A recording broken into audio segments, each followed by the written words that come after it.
Ravi de vous retrouver pour ce nouveau numéro du Dessous des cartes. On démarre cette émission sur l'île d'Anderson, atoll du Pacifique entre la Nouvelle-Zélande et le Pérou. L'une de ces îles du bout du monde, apparemment si loin de nos continents pollués.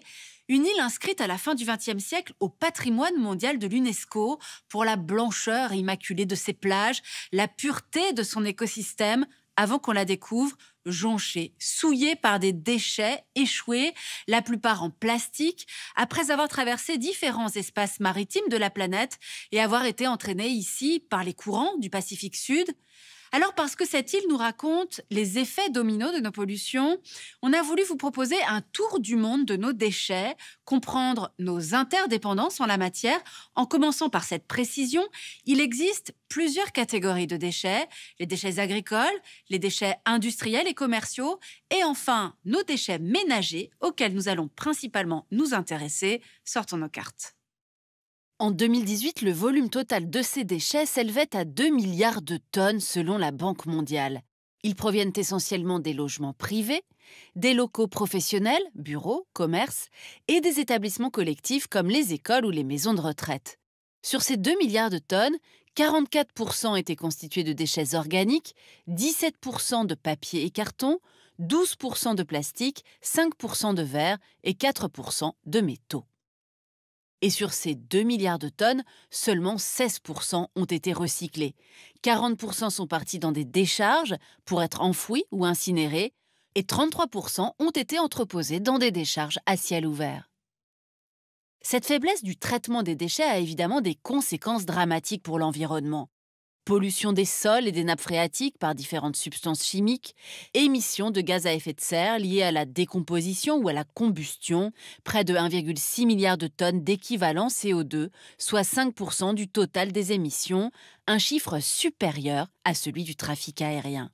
Alors si l'on regarde maintenant dans le détail quels pays produisent le plus de déchets, on constate qu'actuellement ce sont les pays à revenus élevés qui produisent 30% des déchets municipaux de la planète, alors qu'ils ne représentent que 16% de la population mondiale. En tête de la production de déchets par habitant en 2018, on trouve le Danemark, avec 819 kg de déchets municipaux par personne, talonnés par les États-Unis et le Luxembourg. Comme vous le voyez sur la carte, les pays qui produisent le plus de déchets par habitant se situent majoritairement au nord. Un habitant d'Afrique subsaharienne génère en moyenne 165 kg de déchets par an. On constate donc un déséquilibre nord-sud en ce qui concerne la production de déchets, auquel s'ajoute un autre déséquilibre dans le traitement de ces déchets, et c'est ce qu'on va voir maintenant.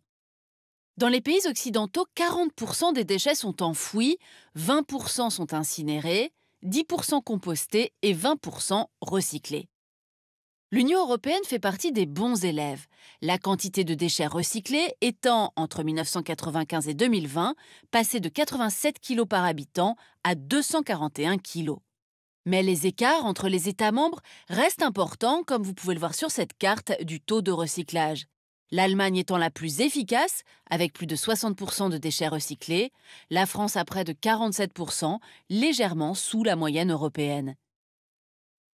Des écarts bien plus importants à l'échelle mondiale si l'on regarde les pays à faible revenu, majoritairement situés dans le sud, où 90% des déchets municipaux sont mal gérés et seulement 4% sont recyclés. Cette situation des pays du Sud est d'autant plus préoccupante qu'à la gestion de leurs propres déchets s'ajoutent des déchets à recycler envoyés par les pays les plus développés en vue d'un recyclage qui bien souvent n'existe que sur le papier ou s'avère tout simplement impossible. C'est ce qu'on va voir maintenant en commençant par le cas du plastique.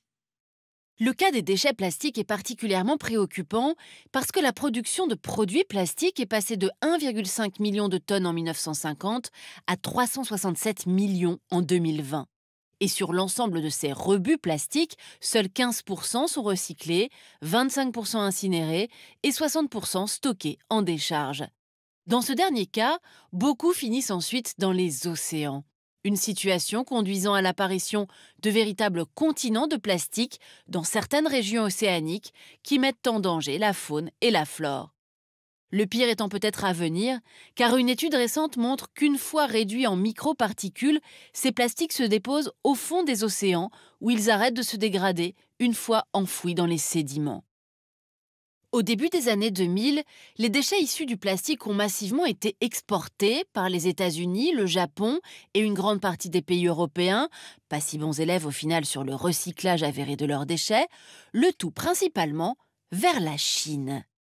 Sauf qu'à partir des années 2010, la Chine, qui absorbait les 3/4 des déchets de plastique à recycler, s'est rapidement trouvée submergée par les quantités importées et le caractère non recyclable de nombreux plastiques.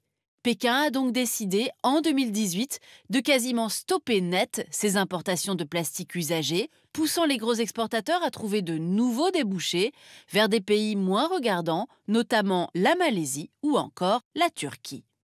Mais nombreux sont les pays qui pratiquent le recyclage à renforcer leurs normes environnementales en instaurant notamment le bannissement des plastiques à usage unique et en renvoyant des containers non conformes vers les pays émetteurs. Si la Convention de Bâle visant à interdire l'exportation de déchets dangereux, entrée en vigueur en 2019 après 24 ans de négociations, a inclus une partie des déchets plastiques dans sa liste, un travail considérable reste à faire pour limiter l'usage du plastique et en améliorer le recyclage. Les déchets plastiques ne sont pas les seuls déchets très polluants que nous exportons, et c'est ce qu'on va voir maintenant. Voici les e-déchets, ces composants électriques ou électroniques provenant de nos ordinateurs, téléphones, équipements électroménagers, objets connectés hors d'état de marche et qui font également l'objet d'exportations massives ouvrant à de nombreux trafics. Car ces déchets contiennent des composants enfermant des métaux précieux, comme l'or et l'argent, et d'autres hautement toxiques pour l'environnement, comme le mercure, le plomb et le lithium. Entre 2014 et 2019, leur poids a augmenté de 9,2 millions de tonnes en moyenne par an. Et d'ici 2030, il devrait avoisiner les 75 millions de tonnes par an. En 2019, seuls 17,4% de ces e-déchets ont fait l'objet d'une collecte ou d'un recyclage en règle. Et entre 7 et 20% d'entre eux sont partis vers des pays du Sud, notamment en Afrique, où le recyclage réel est proche de zéro, comme on peut le voir sur la carte. Prenons l'exemple du Ghana, un pays qui s'est fait une spécialité de l'importation d'e-déchets avec près de 170 000 tonnes par an qui font l'objet d'une récupération très artisanale du cuivre, de l'or, de l'argent et des autres matériaux précieux des composants électroniques.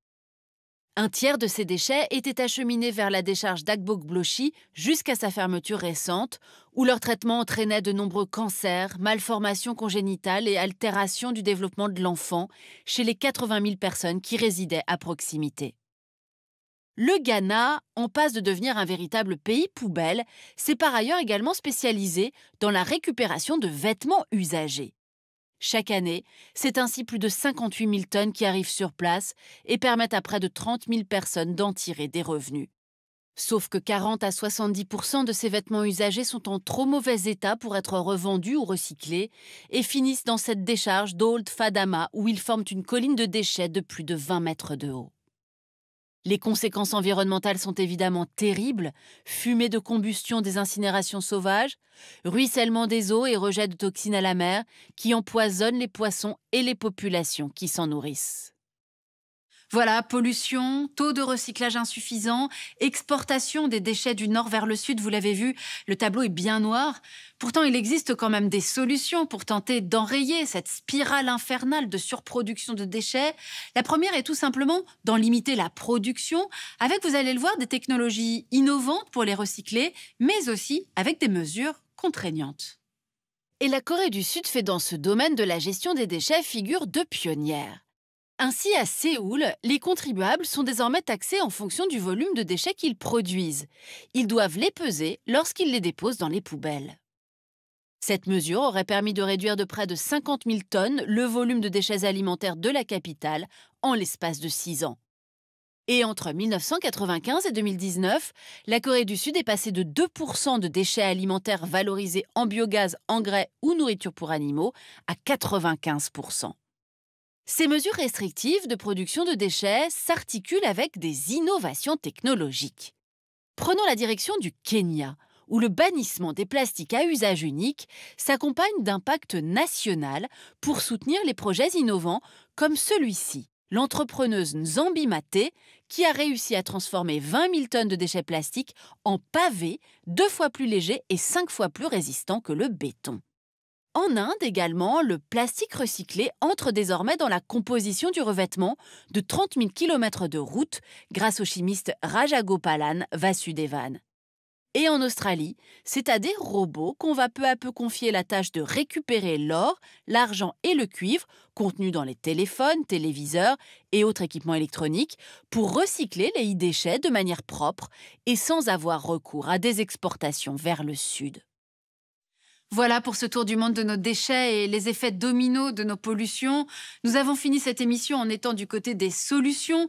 Il en existe une autre à la portée de chacun d'entre nous, réduire nos emballages. Et d'ailleurs, en la matière, la dynamique est en marche avec ce que l'on appelle l'achat en vrac. Cela suppose notamment de s'équiper en sacs en tissu réutilisables et en boîtes hermétiques, en verre de préférence, quand on part faire ses courses, voire essayer d'identifier des épiceries dites de vrac qui ont banni les contenants de leur magasins, un marché en plein essor en France comme en Allemagne.